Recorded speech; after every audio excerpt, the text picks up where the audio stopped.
சரி, திரு செங்கோட்டையன் வெளியே வந்தது காரணம் முக்கியமாக வெளியேற்றப்பட்டது முக்கியமாக ஒற்றுமைக்கு பாடுபட்டார்.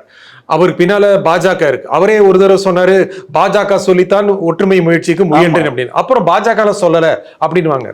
பாஜக அவரை கைவிட்டு விட்டதா, இல்லை அதிமுக ஒற்றுமையாக இருக்கும் அப்படிங்கிற நம்பிக்கை அவருக்கு போயிருச்சா?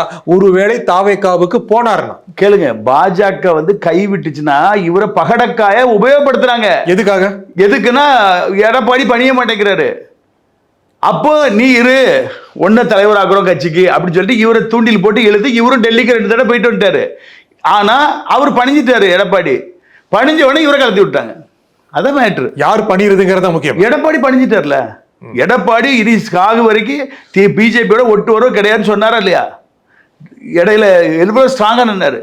ஆனா இன்னைக்கு அவர் சூழ்நிலை அவருக்கு பாரம் சும்மா இருக்குது. அவரை மிரட்டுவாங்க. மிரட்டும் போது ஆட்டோமேட்டிக்காக பணிஞ்சாகணும். அவருடைய மகன் மிதுனை கைது பண்ணுற மாதிரி ஏதோ பெரிய பிளானிங் போட்டு அந்நிய செலவாடி ஏதோ காரியங்களை வச்சு இது பண்ணி அப்போ மகன் சொன்னதாக எனக்கு காதுக்கு வந்த தகவல், எனக்கு ஒரு ஆபத்து வந்தால் என்ன திகார்ஜியில் போகிற மாதிரி இருந்தால் நான் செத்து போயிடுவேன், நீ என்னன்னாலும் சரி அங்கே பணிஞ்சு போயிரு, எனக்கு ஜெயிலில் போய் இருக்க முடியாது அப்படின்னு எடப்பாடியுடைய மகன் சொன்னதாக வெளியே பேசப்பட்டுச்சு. முக்கியமான தகவல்கள்.